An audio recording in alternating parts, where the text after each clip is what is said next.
هو ايه قصة تصدر حسن شاكوش وزوجته ترند مواقع التواصل الاجتماعي وجوجل؟ وايه قصة الخلافات اللي حصلت بينهم ومصر كلها بتتكلم عنها دلوقتي؟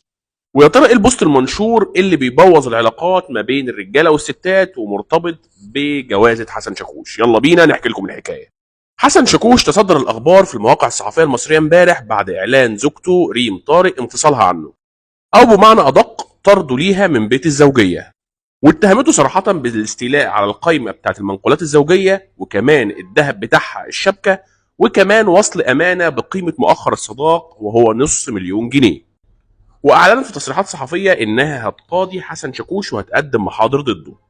واختلفت الصحف على سبب المشكلة، ناس تقول السبب إن حسن شاكوش خانها، وناس تقول إنها كانت متجوزة قبل حسن شاكوش وما كانش يعرف ومحدش عارف الحقيقة فين، لحد ما والد زوجة شاكوش خرج وقال انه هيعمل مؤتمر صحفي يوضح فيه الحقيقة كاملة.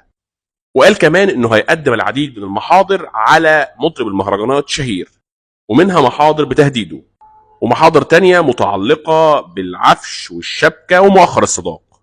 جريدة المصري اليوم نشرت خبر بتقول ان ازاي شبكة العروسة مش معاها وظهرت في لايف الانستجرام ومعاها خاتم الجواز.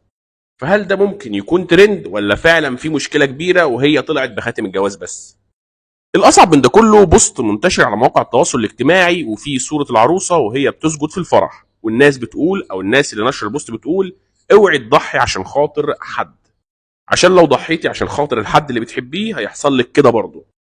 وده طبعا مش حقيقي، مش شرط ان في علاقة جواز تفشل يبقى كل العلاقات ممكن تفشل بعدها القايمة على الحب والاحترام. وبعدين مفيش تضحية واضحة في الجوازة، في مؤخر صداق كبير وفي كمان عفش كبير وفي كمان شبكة كبيرة، ففين التضحية في الموضوع أصلا؟ يا ترى ايه اللي هيحصل في قضيه شاكوش وزوجته؟ ده اللي هنعرفه خلال الايام القليله القادمه.